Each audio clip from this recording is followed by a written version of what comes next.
Ha Storytime will be starting in 4 minutes. It's a me, Mario.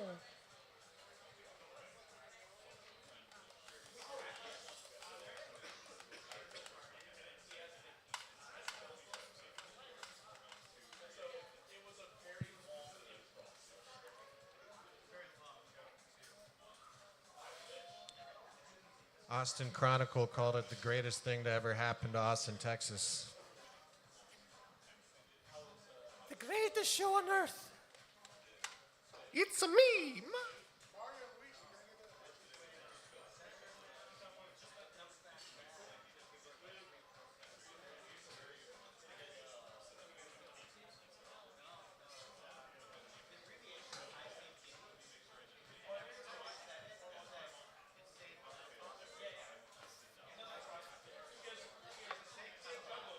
It's a me.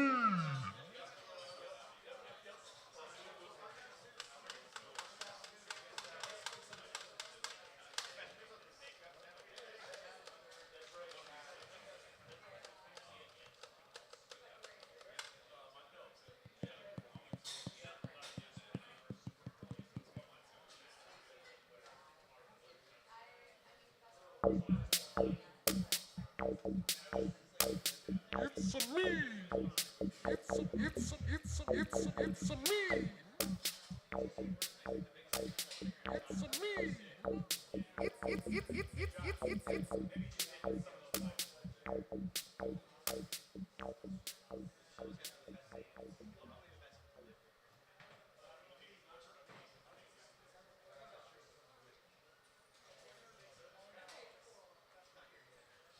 Hey. Hello.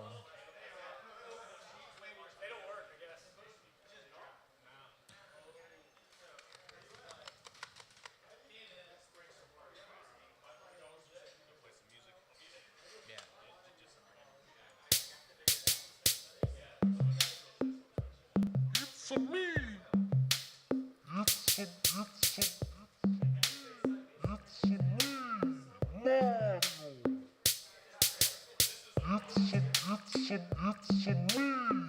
It's a me. It's a me. There we go. Hello, it's a me, Mario. Sonic the Hedgehog had to take a break. He is a drug addict. Actually, does anyone have any drugs? That'd make this so much better.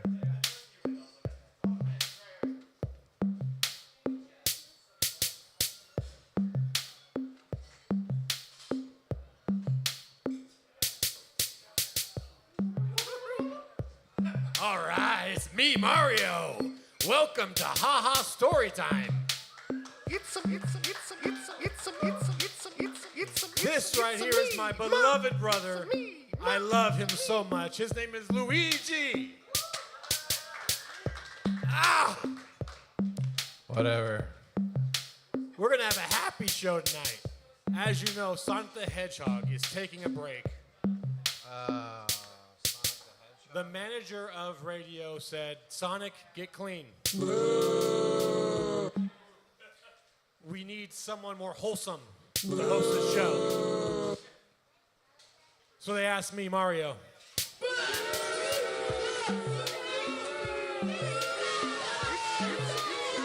Absolutely horrifying. But welcome to Ha Ha Storytime. If you've never been to Ha Ha Storytime before, if you've never seen it before, it is a show in which 5 creative people compete for Sonic the Hedgehog's heart. Sonic's not here. Sonic is a megalomaniac, wants to control everything all the time. And if you have been to Ha Ha Storytime, sorry about that. Yeah. We're going to do things a little bit differently here. We have 5 readers tonight, and they're going to all say something good about themselves. This is a self-love show. No, sorry. No. Self-love. Take care of yourself. But I think my brother Luigi, and our last name is Mario, Luigi Mario has a song to sing for us. Yeah. Oh, wait, hold on. Today, every reader will receive a special gift from Yellowbird Hot Sauce. Also, oh, don't you dare say that. Tip your bartenders. Thank you. It's a me, Mario.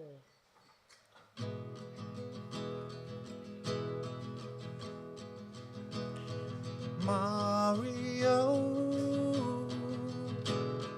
let us know how to laugh, how to be happy when Sonic's gone. Sonic's gone. Mario, turn us on.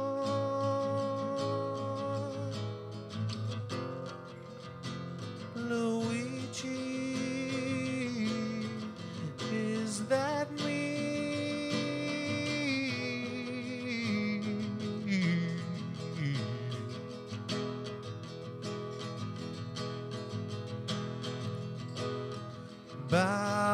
Bowser, clear your browser. Oh, we know what you've been looking at. It's Mario. Mario, is that a crime? It's our story time.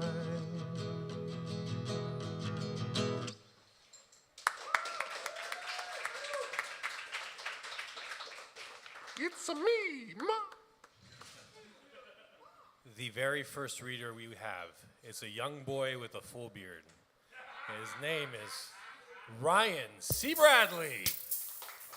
Ryan. Let me know if you need me to shorten that mic a little bit for you. Ryan. Oh, it's perfect. This is really a full Get beard. this guy a mushroom, eh? Mario, you really believe this is a full beard?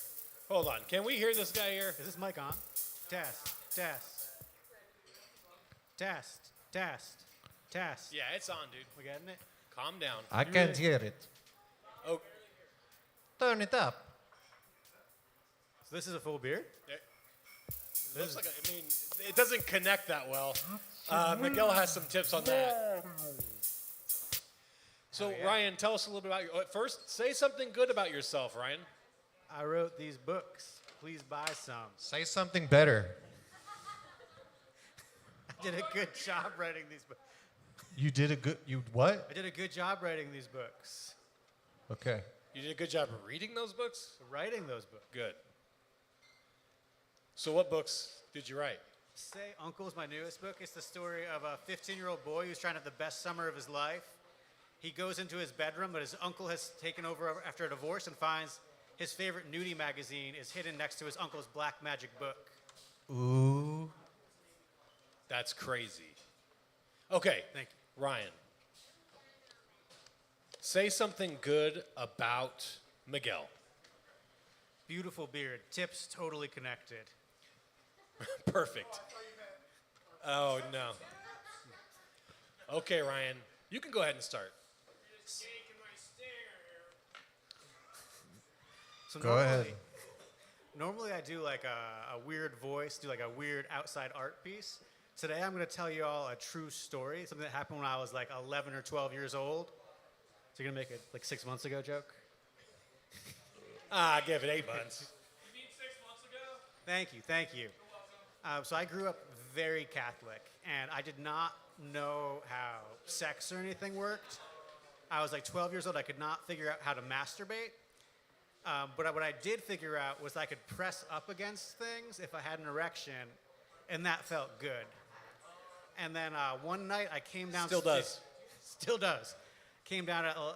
My parents were watching Law and Order. I was wearing these athletic shorts, and this sexy lady walked by the screen at Law and Order, and I started getting a little excited. And my mom's Mexican, and she had this Mexican blanket, and there's this yellow patch, and I kind of rubbed up against that yellow patch and felt the most intense pain I've ever felt in my life. And I was screaming, and I thought that, because my parents had told me that if you jump up and down on a couch enough, the springs will come through and skewer you. And so I thought a spring had come out and gone through my penis. And I took like 3 steps back, and I saw like, I don't know if it was a bee, a wasp, a yellow jacket. People get very upset when I don't know these details. I'm not an entomologist. I don't know what kind of animal it was, but it had stung my penis. Be respectful to the audience, please, while you say. And I was screaming. My whole family was in this room, and I couldn't help but take my athletic shorts and pull my penis out to try to get like the air on it, to get just like some form of relief.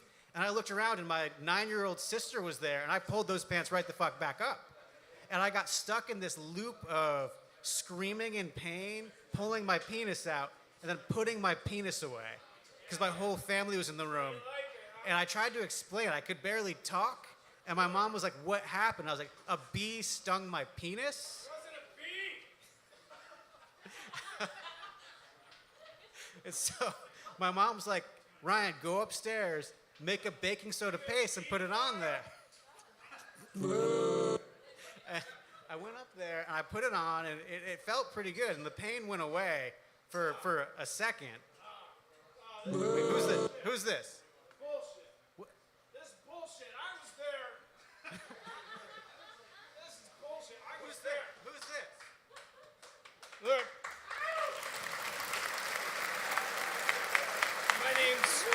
My name's Tracy. I'm a yellow jacket. I was there, and I'm sorry. I didn't want to have to come out here, but I saw online that Ryan was going to be here telling the story from his point of view, which was just yanking our stingers. What's really going on was not that at all. And I'm really upset, and I'm a little emotional, so I wrote down my thoughts before I left home.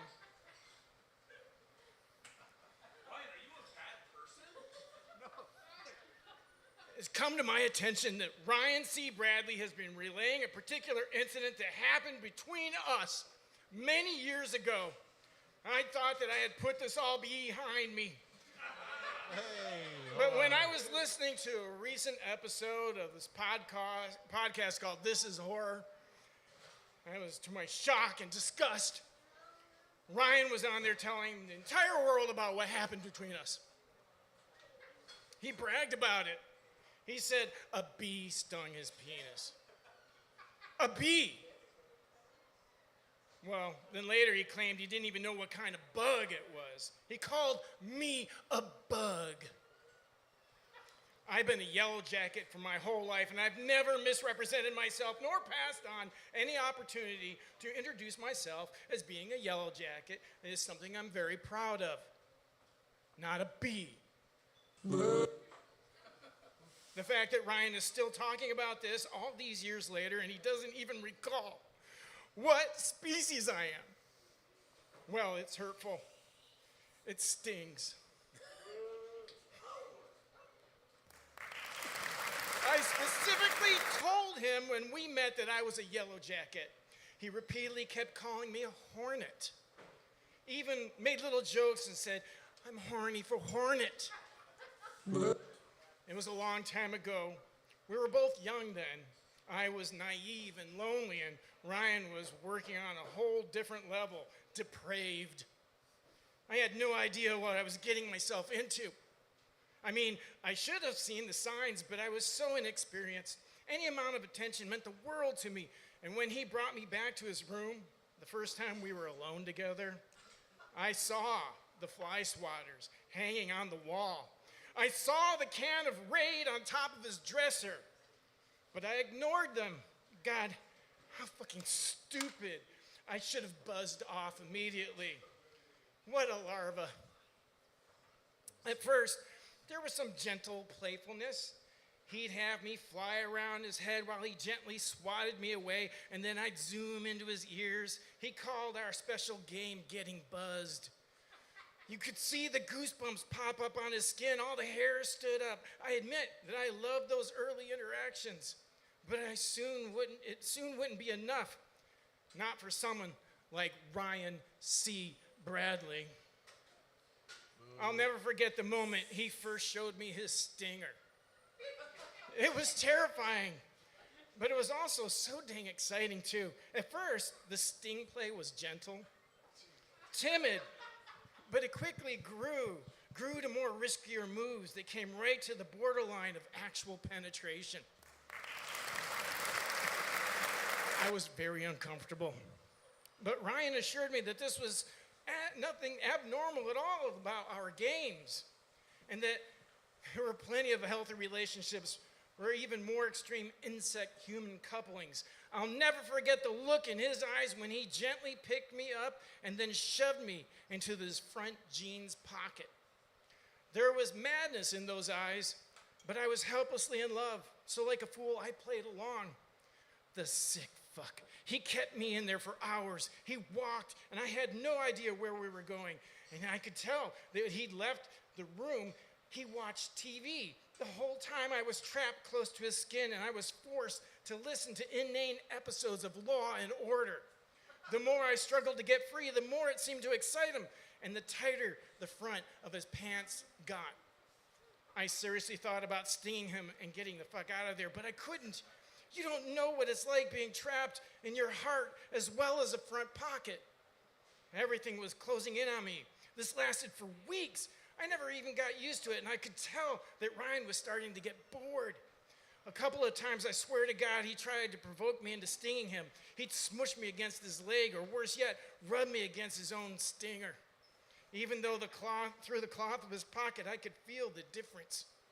It was only a matter of time before something truly heinous would happen. That day started out with a routine pocket plunge.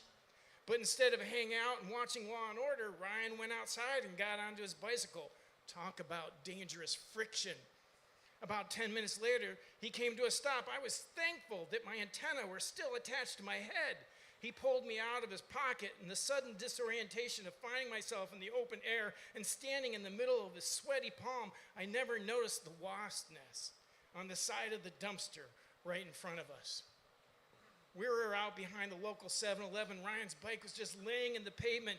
In his other hand was a camcorder. None of it made any sense. That was until Ryan C. Bradley placed me right next to the wasp nest. When I recall the look on his face, it still makes me shudder. His right hand worked the camera while his other one worked down below.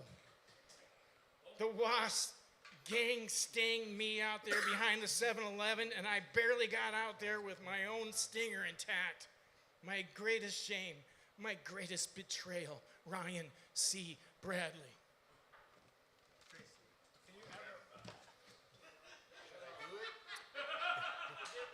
Let me finish. The next day, Ryan acted like nothing had happened. Like it was just another day. When he shoved me into his pocket, I tried to resist, but he was so big and strong.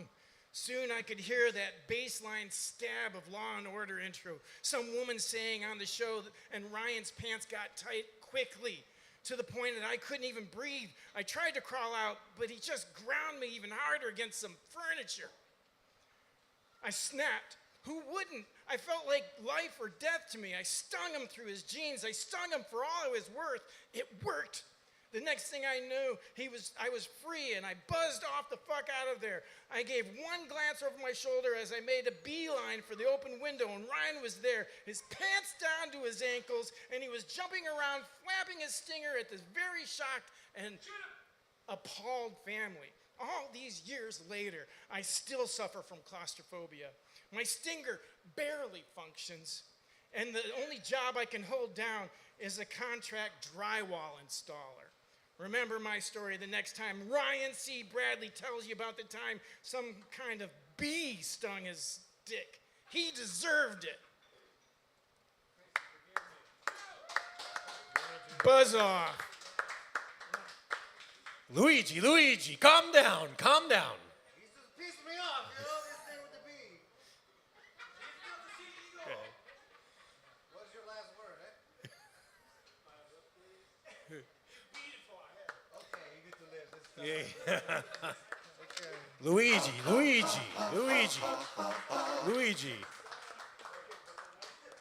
What? Luigi. Luigi. It's a me, Luigi, why are you carrying a gun tonight? Because if you carry a gun, people will let you do whatever you want, you know? Rob a bank, shoot a blank, whatever. I guess that's cool.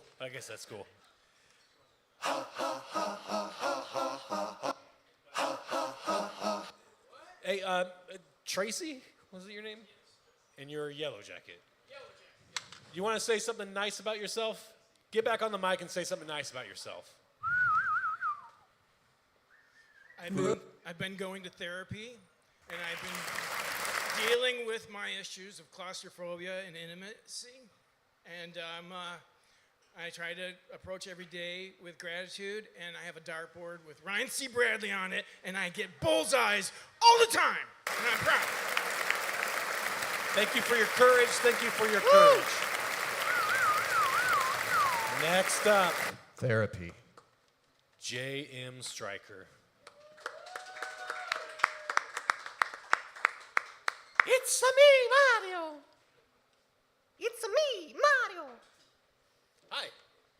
Hi, How are you today? I am all right. Would you like me to adjust that? Yes, please.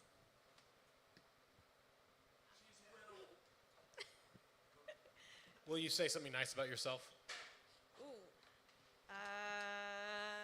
I can find the dark cloud, or the dark, yeah, I can find the dark cloud to every silver lining. One more time? I can find the dark cloud to every silver lining. Oh, okay. You can find the dark cloud in every silver lining. Very good. Poetic. Very good. Now, how about you read us a little story here? All right, here we go. So how about these looming supply chain issues? Yeah, every time I turn around, I'm hearing about how we're all gonna have to start growing our own food like they did back in World War II. And every time I hear it, I get nervous. You see, I come from a long line of people who couldn't grow wheat in America's breadbasket. I mean, look at me. I do not go outside. The sun hates me. The bugs hate me. The pollen hates me. I grow cactus indoors. I don't possess a green thumb. No, I have a Roundup thumb. Guaranteed dead plants in 3 days or less. What am I gonna do during a resource crisis? Eat my decorative indoor cactus? Once again, I have to look to my ancestors who could not grow a cash crop when their lives literally depended on it. But as it turns out, they were pretty good at raising pigs. And would you know it, there's a sizable feral pig problem in the USA. Remember back when the internet was taking the piss out of that guy who said he definitely needed an AR-15 in his home so that he could kill the 30 to 50 feral pigs that would threaten his children when they were playing in the yard? And how we all thought that that guy was a loony, but now we have feral pigs all over the place. In major cities, in small towns, in airports, courthouses, small border towns. The whole time, this place is overrun with lawless feral pigs. And as we're facing an imminent supply chain issue and a gross overpopulation of feral pigs, what we really need now are a few good pig farmers to corral these pigs and take care of them. Because pigs, after all, are for eating. Don't get it twisted. The big pig lobby will tell you pigs are harmless, good-natured beasts, like dogs, really. They won't hurt you.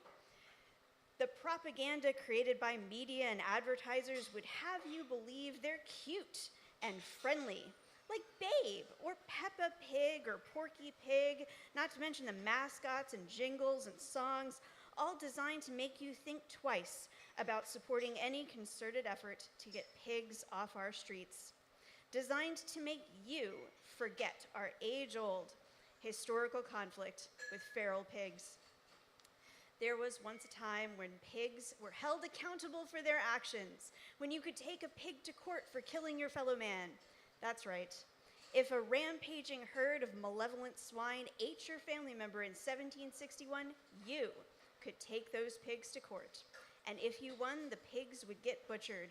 And then it would be cookout time, because pigs, after all, are for eating. It's important to eat them before they eat us, because they definitely will eat us. You'll never see that part in the propaganda. Babe never takes a chunk out of Farmer Hoggett, but you can find numerous accounts of people passing out in the pig pen and ending up devoured by the herd. Or there was that one Canadian serial killer who allegedly disposed of his victims' bodies in the pig pen, where the pigs acted as his accomplices, getting away scot-free, since we apparently can't pursue porcine justice anymore. That's why, as our country is overrun by legions of feral pigs, maybe it's time to revisit the idea of legislation that keeps pigs out of our communities and off our streets. Perhaps we owe the 30 to 50 feral hogs guy an apology. What if we really do need those AR-15s to keep them out of our front yards while the kids are playing, to keep them off our streets and out of our courthouses, to put them back where they belong, in the pig farm, where they can't destroy anything or hurt anyone, until it's time for slaughter, because pigs are for eating. But who am I kidding? I'll probably just end up keeping a flock of chickens instead. That sounds way easier. In my country, we have problem with Goomba. Yes, Same problem. same problem. Give it up for J.M. Stryker! Mario, that was a story about you. Did you like it? Luigi, I don't know why I invite you anywhere. Me neither. I'd rather be at home in my mansion. Is it haunted? A little. Maybe you invite me over. I fix the problem. No, you're not invited. Okay. Is everyone feeling good? Let's bring the mood way down right now with Miguel Villa. It's me, it's me, it's me, it's me, it's me, it's me, it's me, it's me, it's me, it's me. Oh. You wouldn't just offer help to a woman, right? You would I would do it to everybody. for everybody, right?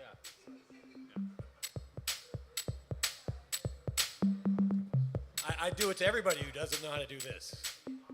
That's me. That's you. Hello, hello. Miguel, would you say something nice about yourself?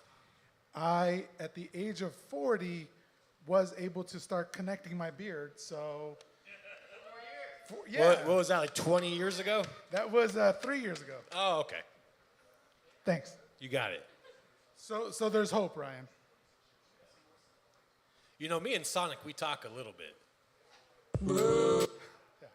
And Sonic made these T-shirts. Yeah? Could we see the T-shirt? Sonic made these T-shirts. Take it off. Pass it I around. like how you made the words almost the same color as the shirt, so you can't really read it. You can't read it in the red light. It's the lighting. Yeah. But let me tell you something. You know what? I'll save that Luigi, story stay for out of later. this. No, don't give him the gun. Luigi, you. Don't give him the gun. I like Luigi more than Mario, I just want to say. Me too. So does Princess Peach. Oh. You better watch your words here. Princess Peach is in the audience, my friend. Oh, shit. Sorry. Okay, Miguel. Sorry. So that's fair about bringing the mood down, Yeah. because this, the first time I read a story that I thought was funny, and it actually bummed everybody out, and this probably be the same thing. I see people snickering at Mario and Luigi on stage. I just want to welcome you to Haha Storytime. Could we get? It's me, Mario. Okay, Miguel, go for it. Sorry, too, about this. I am also sorry. Martin waited at the bus stop outside of the factory as he did every night. He'd always been a late sleeper, so he didn't mind working this late. It gave him the opportunity to wake up when he wanted and run some errands, while everyone else was at work. It also meant that outside of his coworkers, he didn't much interact with people. And with his coworkers, Martin was well liked, got his work done, and even helped out with others without grumbling. But he kept to himself as much as he could and never socialized outside of work, if it could be helped. It was a lonely existence, but a necessary one. Martin didn't like to think about why, not after so long, so he just didn't. Not consciously, anyway. The nightmares couldn't be helped. Martin was lost in his thoughts so much, he hadn't even heard the bus pull up, which was a surprise, as it seemed to appear almost out of nowhere. The bus was different, as if from another era. Martin has taken public transportation his whole life, preferring it to driving since he was a teenager, since it allowed him to read or write while being transported, and this bus reminded him of one from decades prior. The bus doors opened, and the bus driver stepped down. Martin was confused, as this wasn't typically a stop where drivers would switch. Martin was used to seeing that, a designated stop where a new driver would be waiting to switch out with the old one. He looked around to see if he could spot another driver when he noticed how much fog had descended. How had he not noticed that? He couldn't even make out the factory anymore, even though it was less than 50 yards from where he currently sat. Mind if I sit with you, bud? Seems like my relief is late. Sure, Martin said, as he scooted over to make room on the bench, an action that wasn't necessary because both he and the driver were slim, going on gaunt. Shouldn't be long, the bus driver said. We'll get you on your way in a jiffy. I can't do accents, so just deal with it. What accent were you going for? Italian. Can I get an Italian accent? It's me, Mario. Yeah, that's what I was going for. No problem. Spaghetti. Into the mic, please. Rigatoni. There you go. Yeah, that's how it's going. This is fun, by the way. This is awesome. Shouldn't be long, the bus I'm driver. having a great time. I got a lot to go. All right. Can we listen at 2 times speed? I'm trying to read it 2 times speed. Okay. All right, cool. Shouldn't be long, the bus driver said. We'll get you on your way in a jiffy. No problem, Martin said. And because he couldn't think of anything else to say, he simply didn't. Been waiting long? Martin heard the question, but he hadn't actually seen the driver's lips move. What did you say? He mumbled. I say, you've been waiting long for the bus. You are waiting for the bus, ain't you? Because you ain't supposed to sit on the bench if you ain't waiting for the bus. The bus is for paying customers. I swear, I get all types just hanging around the stops, loitering and making things bad for paying customers. Yes, I am waiting for the bus, interrupted Martin, still unsure as to what he'd just seen. And I've been waiting about 15 minutes. Not too long, especially this time of night, although I don't typically wait more than 5. The new guy will be here any minute. I forget his name. Speaking of, what's your name? And here it was, the moment Martin dreaded. When someone wants to start talking about identities, I say, what's your name? Are you Slow Boy? This man seemed no older than Martin, so he wasn't sure why he was addressing him as a junior, but he didn't much like it. He felt the old anger rising again. Martin, he said. Is that a first or last name? Asked the bus driver as he lit a cigarette dangling from his lips. It's a last name, Martin said. Yeah, Martin, I thought so. You looked familiar to me. Are you from around here? Sir, I'd like to be left alone to just wait for the bus. If you think this is going to be a while, I'll just walk home, Martin said. Now, don't get snippy. I was just trying to make some small talk as we waited. People are too sensitive nowadays. Calm down, boy. It'll be fine. Mall talk? Do you mean small talk? Small talk? Fuck no. That doesn't make any sense. Mall talk. It's the senseless talk you have with someone when you're walking around a mall. The fuck is small talk? Okay, sorry, Martin said. Guy doesn't want to talk to the help, then all of a sudden he's a fucking grammaritarian. Do you want to talk or don't you? I'm sorry, said Martin again. Yeah, well, anyway, like I said, you look familiar. The driver's eyes squinted as the cigarette smoke blew into his eyes. You ever drive a bus? No, that ain't it. Was you married to a woman named Glenda? We called her Gloofy Glenda. Was that you? No, please leave me alone. No, that ain't it. Have you done a lot of traveling? Martin's back straightened ever so slightly. Ah, yeah, that's it. Was you in the military? I served overseas, you see. The bus driver pointed at some scar tissue on his left cheek and down his throat. Martin stood up and walked away, into the dense fog. Where you going, boy? The bus driver yelled after him. Martin walked for longer than made sense. Yeah, he didn't get anywhere.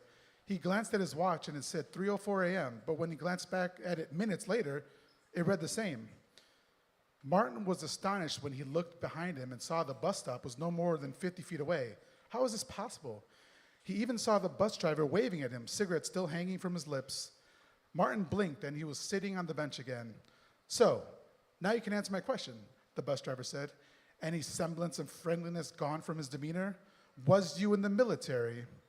Martin felt the urge to resist answering, leave him. Yes, he said. Good, said the driver. And this time Martin was sure his lips didn't move. Where did you serve? Asked the driver. Overseas, Martin croaked. Overseas where? Middle East. Can you be more specific? No, I can't. It's okay. I know where, said the driver. So what are you doing here? He asked. Martin was biting his lips now to stop himself from answering until he realized... It's me, Mario. But you're Luigi. I don't know what that was. Okay, go. Martin was biting his lips now to stop himself from answering until he realized neither of them had been saying words out loud for a while now. I'm trying to start a new life, away from all that, Martin said. All of what? Said the driver. All the killings, the death, everything. You think you can run from that, from what you did?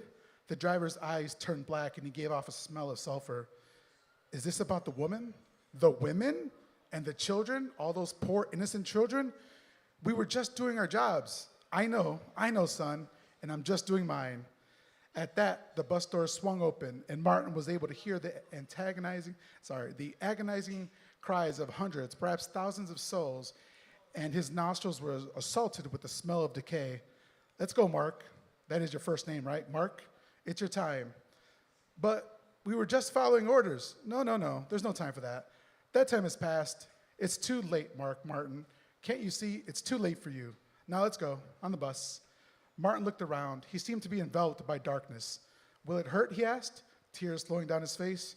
You goddamn betcha it will, kid. Now let's go. Don't make me tell you again. The bus driver waited at the door, arms wide open, as if welcoming Martin to his new life for eternity. Martin walked onto the bus and into the darkness, the pain unbearable, hoping for oblivion, and instead being aware of all the pain in every single inch of his physical body and his soul.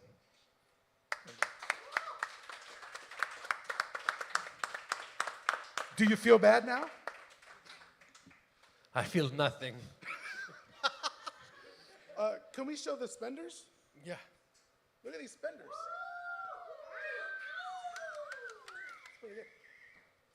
Did you say something nice about yourself?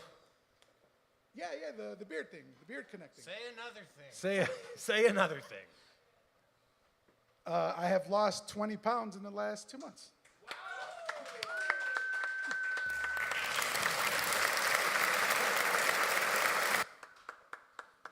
Good? Am I You're good? good, yeah. All right. Thank you. Story time with Mario and Luigi.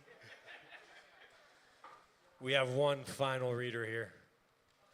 Their name is Max Booth, all the way from San Antone. Stopping very shortly here in Austin, Texas, before they move on to the frigid lands of Minnesota. Max, will you say something nice about yourself? I've gained 20 pounds in the last 2 months. How? Hey. Keep it going. Hey, lose it or gain it. We love you anyways. Thank you. Do I go now? Is that the end of the interview? What would you like to say? No, that's fine. Are you excited about the prize? A Yellowbird something? Is it good? I It's haven't great. had it. It's Yeah, awesome. I'm Do you so- like hot sauce? How hot? Do you like your meatballs spicy? Yeah. Kind of like, it's a spicy meatball. I Yeah. can't do accents either. That's okay. I'm going to read now. So, Hold on there. yeah. What's the title of what you're reading? Well, that's the thing. Let me explain it. And Okay, go for it. I've written 50 books now. All of them are out officially. You can buy them any place you get books. My 50th book just came out last month. So I thought tonight I would read a sample from 25 different books of mine, just to give you a taste of this type of stuff I write. So I'm going to do that now. I'll stop after each sample to give time for laughter or applause. Okay.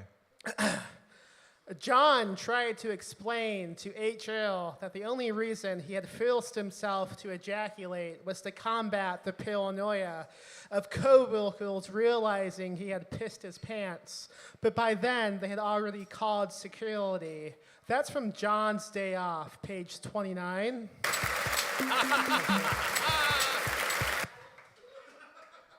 There's no way you can eat 29 donuts in a row. You're gonna die. I'll be alone to raise the kids. The town's gonna gossip. I'm never gonna leave the house again. This is selfish, Ronald. Please, no more than 22 donuts. That's from The Man Who Ate 23 Donuts, page 789. Happy 4th of July, Mrs. Cook. That's from Christmas Breakdown, page 5. The bus driver, this is going to be only relevant to Todd Field heads, so if you like Todd Field, listen up. The bus driver had a cowboy hat, I realized. Holy crap, this couldn't be a coincidence. It was in that moment that I decided I would not rest until he let me buy it from him. I began to quicken my pace to catch up with the bus.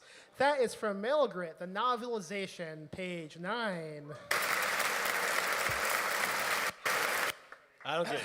I wish someone would shoot the president. The really bad person said, and the crowd booed, and nobody thought that was a good thing to say out loud or even think. As the narrator, I also must add a disclaimer that my culture's views do not reflect my own, shaking my damn head. That's from Please Do It, page 1.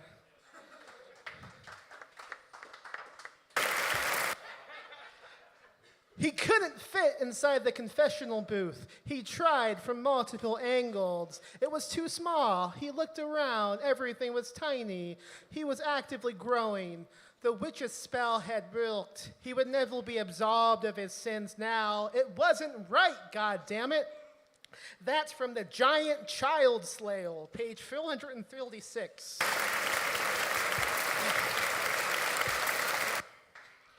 My name is Nash, and I'm here to smash. That's from Unalive Clive, page 27. Sorry. No, It's okay. wrong one. It was real fit.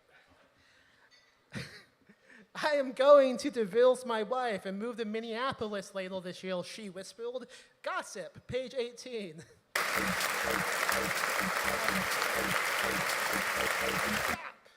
Sometimes she wondered if she overshared on social media, then decided nah and hit post. The Fed assigned to her house checked that his handgun was loaded. This is from Delete Your Account, page 404. Trick or treat! That's from Christmas Breakdown 2, page 11. Moving on.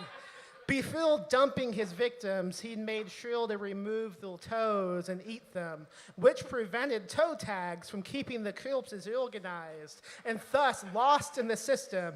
Yeah, he was a genius. Confessions of a Toe Eater, page 57. That's a good idea. The pennies tasted like blood, which made sense. Angela's human piggy bank experiment was going exactly according to plan. That's from Smash Me When Things Get Bad, page 207. Mr. Kirk, I know this is going to sound crazy, but you need to put on this Kevlar scalp before attending today's debate. That's from 091025, page Phil 51.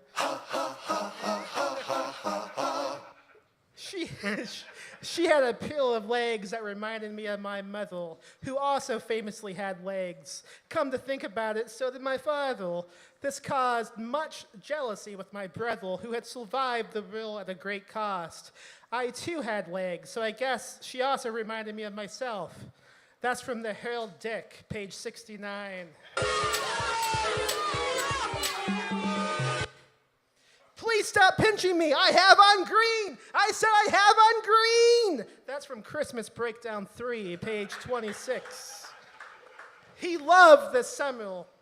He loved the city. He loved flattening his body against the hot street. He loved the oblivious feet that crushed his bones. He loved the way the sun melted his eyes. He loved everything. That's from Benny Flushes His Medication, page 117. It's me, Mario. The stewardess streamed down the aisle to the passenger. Sir, for the last time, stop abusing the help button. This is a packed flight, and we have all hands occupied. Please, the passenger begged. My wife is having a heart attack. Shut up, the stewardess screamed. Sky Jobs, page 39. The stranger finally gave in and let me borrow his phone. I pretended to dial something, and then I began running away as fast as I could. Hey, come back, he shouted and began chasing me. Yes, I thought. Yes, yes, yes. That's from Chase Me, Big Boy, page 5. Everything is bad always. That's from The Optimist's Dawdle, page 1893. The ceiling fan was off, which meant she would never get to sleep. She was too used to the white noise. The silence was awful. Also, the masked intruder pointing a gun at her was a little distracting too, she decided. That's from the woman who had milk in the morning, page 7. Wow, Philly fortune teller, you don't know shit, do you, boy? That's from My Dipshit Occult Son, page 189. Luigi, calm down. I get excited. You're gonna hurt somebody. The sun was bright, like a strong light bulb. It made them all hot, much how an oven might. Their heads were hurting, almost as if something inside their skulls was causing an amount of pain. Also, everybody at this beach had been born out of wedlock. That's from Bad Day at Bastrel Beach, page 32. The mentally unwell Valley Girl strolled into the local psychiatrist hospital and confidently said, "One Labobo, please." That's from Fix Me or Kiss Me, page 95. The blind date was going pretty well, she thought, until she made the mistake of asking if there was anything on this planet more erotic than a giant Looney Tunes hammer pancaking you into the ground. That's from Stiff Rebel Hose Limbs, page 69. And finally, Merry Christmas, baby boy! That's from Halloween Nightmares, page 5.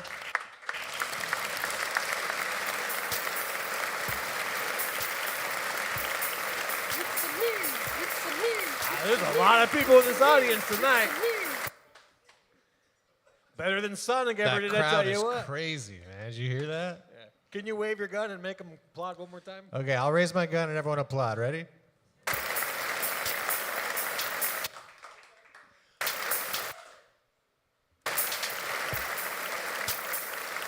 I love the power. That is a magical tool. We should get those in the Mushroom Kingdom. They should make more of these. You know, they wanted to call me Jumpman and give me a gun. Did you know? That's real. They wanted to call me Jumpman and give me a gun. Give me 1 second.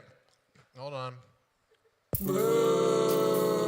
Cooler heads prevail. They still made me jump, but they did not give me a gun.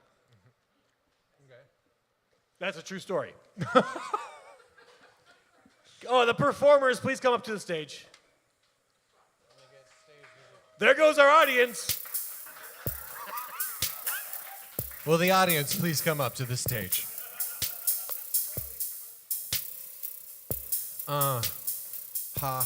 Story time. It's Okay. a crime. Let's go. Ryan, bee sting. Clap. Smattering. Tracy, the bee.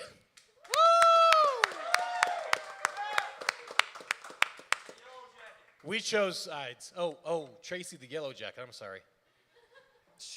J.M. Stryker. Miguel Villa. Max Booth. It is clear. All right, B, buzz off. Yellow Jacket. Damn. Here's a lot of hot sauce from Yellowbird. For who? From Yellowbird. For who? For Max Booth.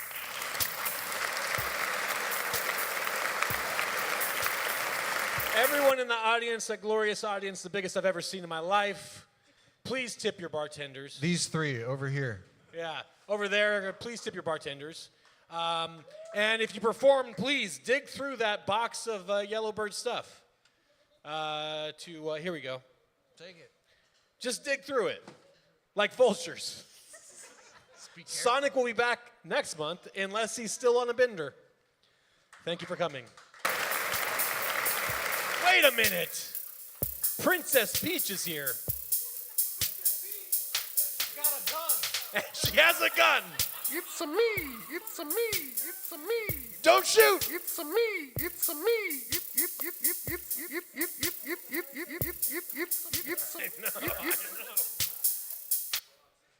Do you want to say something, Princess Peach? Perfect. Thank you very much.